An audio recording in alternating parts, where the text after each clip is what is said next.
अब हम देखेंगे इरिगेशन के क्या एडवांटेजेस और क्या डिसएडवांटेजेस है।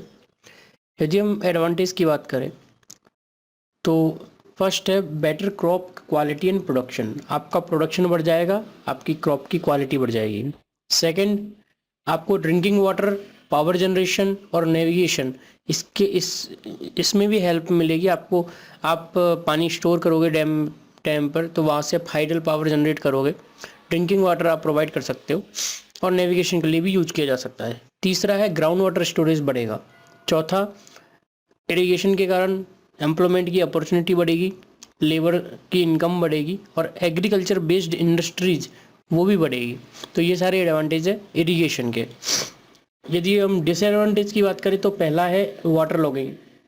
इरिगेशन के कारण वाटर लॉगिंग हो सकती है। वाटर लॉगिंग के अंदर जो पानी है वो मतलब फील्ड में जो है पानी का लेवल है वो ऊपर तक आ जाता है, जिसके कारण वहाँ दलदल जैसा हो जाता है, उसको वाटर लॉगिंग कहते हैं। सैलिनिटी इंक्रीज होगी। सैलिनिटी होती है जो मिट्टी के अंदर जो मिनरल्स होते हैं, साल्ट होता है, वो इरिगेशन करने से, इरिगेशन प्रॉपर तरीके से नहीं करने से वो जो है मिट्टी में सैलिनिटी आ जाती है, जिसके कारण आपका प्रोडक्टिविटी कम हो जाती है। इसके अलावा पॉल्यूशन और आउटब्रेक ऑफ डिजीज भी हो सकता है। जैसे कि अगर बात करें वाटर लॉगिंग की बात करें तो वहाँ से यदि पानी जमा रहेगा तो वहाँ से फिर बहुत सारी जैसे मच्छर है और बाकी वहाँ से बीमारियाँ बहुत सारी फैल सकती है। तो ये इसके डिसएडवांटेजेस है। अब हम बात करते हैं टाइप्स ऑफ क्रॉप्स की। कितने टाइप की क्रॉप होती है? तो सीज़न के हिसाब से जो मेनली है समर सीज़न के हिसाब से और विंटर सीज़न के हिसाब से क्रॉप्स होती है। समर सीज़न में की जो क्रॉप्स होती है उनको खरीफ की फसलें कहा जाता है, जो कि जून जुलाई में बोई जाती है और उनको अक्टूबर नवंबर में उनको काट लिया जाता है। इसके एग्जाम्पल है जैसे राइस है, चावल है, मेज़, ज्वार, बाजरा और दालें, पल्सेस, ये इसके एग्जाम्पल्स है। विंटर सीजन की यदि बात करें तो वो रबी क्रॉप्स होती है, जो कि अक्टूबर नवंबर में बोई जाती है और उनको मार्च अप्रैल में काट लिया जाता है। इसके एग्जाम्पल्स यदि बात करें तो गेहूं है, इसके अंदर व्हीट है, बार्ले है, पीज है, ग्राम है, पोटैटो है। इसके अलावा जैसे कॉटन है, कॉटन एक 8 मंथ्स क्रॉप होती है। शुगर कैन जो होती है वो एनुअल क्रॉप होती है। इसके अलावा कुछ होती है कैश क्रॉप्स। कैश क्रॉप्स वो होती है जो कि आप डायरेक्टली उनको कंज्यूम नहीं करते, आप उनको बेच करके और फिर वहाँ से उसमें वहाँ से उनसे प्रॉफिट उसमें आप कमाते हो। तो टाइप्स ऑफ क्रॉप्स के बाद अब है क्रॉप रोटेशन। क्रॉप रोटेशन का मतलब हो गया कि हर साल एक पैटर्न में क्रॉप को बदल बदल करके उगाना। क्यों? इसका फ़ायदा क्या है? फ़ायदा ये है कि एक तो इससे क्या है, लैंड की फर्टिलिटी बढ़ती है। दूसरा है क्रॉप में जो डिजीज़ होती है वो रिड्यूस हो जाती है। तीसरा फ़ायदा है जैसे डिफरेंट डेप्थ पर जो न्यूट्रिएंट्स होते हैं वो अच्छे से यूटिलाइज हो जाते हैं। यदि आप एक ही क्रॉप को हर साल उगाओगे तो पहला, उस लैंड की फर्टिलिटी कम हो जाएगी, चूँकि आप बार बार उसी क्रॉप को उगा रहे हो तो उसमें फिर डिजीज़ लगने के चांसेस हो जाते हैं और आपके न्यूट्रिएंट भी प्रॉपरली यूटिलाइज नहीं हो पाते। इसलिए बदल बदल के क्रॉप को जो है फसल उगाने का बहुत फायदा रहता है। एक टर्म है consumptive use of water. Consumptive use of water जो है वो बेसिकली इवेपोरेशन और ट्रांसपिरेशन, ये दो तरीके से वाटर यूज होता है या लॉस्ट होता है कह सकते हैं, और उन दोनों को मिला करके, क्योंकि इन दोनों को सेपरेट नहीं किया जा सकता, कंजम्पटिव यूज ऑफ वाटर कहा जाता है। जिसके अंदर इवेपोरेशन सिंपली जो पानी, जैसे फसल में जो पानी दिया है तो वो पानी इवेपोरेट हो गया, दैट इज इवेपोरेशन। ट्रांसपिरेशन में ये है कि जो पानी पौधे ने लिया है, जो क्रॉप ने लिया है, वो उसने कुछ यूज किया और कुछ फिर वो वहाँ से उसके पौधे के थ्रू, पत्तियों से, उसके तनों से इवेपोरेट हो गया, तो दैट इज ट्रांसपिरेशन। तो इन दोनों को कलेक्टिवली कहा जाता है कंजम्पटिव यूज ऑफ वाटर। इसके बाद है next duty. So what is duty? Duty by definition it is area of crop irrigated per unit of volume of water. माने एक per unit volume of water से कितना एरिया इरिगेट हो रहा है वो ड्यूटी है।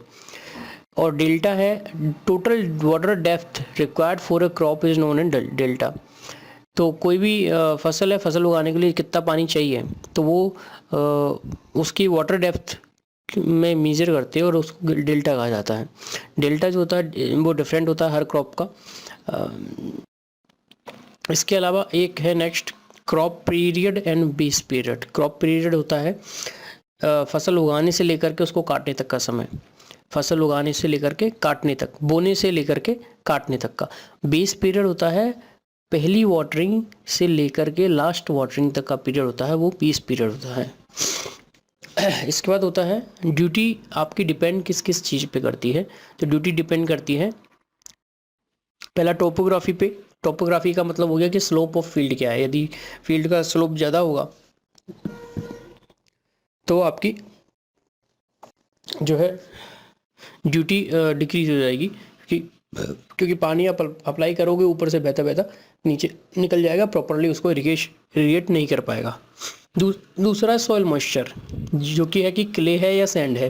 फॉर एग्जांपल क्ले है यदि सॉइल, तो वो वाटर को रिटेन करेगी तो प्लांट जो है उसको यूज कर पाएगा। सैंड में क्या होगा कि पानी आपने अप्लाई किया और वो फिर नीचे पोर्स के थ्रू नीचे चला जाएगा, तो वो यूज़ नहीं कर पाएगा प्लांट।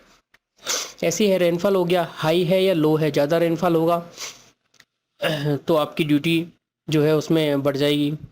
क्रॉप टाइप का मतलब हो गया कि क्रॉप के हिसाब से भी कि कोई क्रॉप किस तरह से पानी को यूज कर पा रही है या नहीं कर पा रही है, उस पर भी ड्यूटी डिपेंड करेगी। कल्टीवेशन मेथड में वही हो गया कि आपने आपका पानी को अप्लाई करने का, इरिगेशन करने का मेथड क्या है। यदि आपका प्रॉपर तरीके से आप इरिगेशन करोगे तो आप जितना पानी आपके पास है उससे बेटर रिजल्ट्स पा सकते हो, ज़्यादा से ज़्यादा एरिया इरिगेट कर सकते हो। इसके अलावा क्या सीज़न, समर है या रेनी सीजन है। यदि समर सीजन है तो ऑब्वियसली माना कि पानी जो अप्लाई किया फील्ड पे वो एवेपोरेट हो जाएगा, आपके फसल के काम नहीं आएगा। इरिगेशन में भी यदि बात करें, इनंडेशन है या कंटिन्यूस है। इनंडेशन यदि है, इनंडेशन का मीनिंग हो गया कि आपने पानी भर दिया है उसके अंदर और वो भरा हुआ है, फसल जो है डूबी हुई है, तो अगर एक ही फील्ड पे यदि पानी स्टैंडिंग रहेगा तो वो नीचे चला जाएगा, तो यूज नहीं कर पाएगा क्रॉप।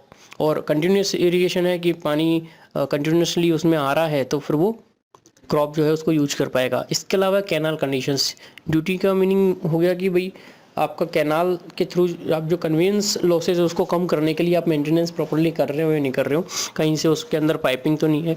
कैनाल लाइनिंग यदि रहती है तो बेटर रहता है, उसके कारण ड्यूटी इंक्रीज हो जाती है। कुछ वेज है टू इम्प्रूव ड्यूटी, जिसमें पहला तो यही है कि जो इरिगेशन फील्ड है वो कैनाल के जितने पास रहेगा उतना ठीक रहेगा, क्योंकि कन्वेंस लॉस उसमें कम होगा। दूसरा है जो इवेपोरेशन लॉस है उसको रिड्यूस करने का तरीका है कि आप उसकी पानी को जो है क्विक एप्लीकेशन करें। अगेन जितना पास रहेगा फील्ड के कैनाल तो उतना बेटर रहेगा। तीसरा है कैनाल लाइनिंग। कैनाल लाइनिंग के अंदर आप वाटर लॉसेस को रिड्यूस कर दोगे तो वहाँ से ड्यूटी इम्प्रूव हो जाएगी। चौथा है एफिशिएंट कल्टीवेशन मेथड। जो आपका इरिगेशन करने का मेथड है, कल्टीवेशन करने का मेथड है, वो बेटर होना चाहिए, वो ठीक होना चाहिए। And last one is knowing the soil property of the field. आपके फील्ड की प्रॉपर्टी क्या है सॉइल की, वो पता होना चाहिए। तो ये सब चीज़ों से आप ड्यूटी को इंक्रीज़ कर सकते हो।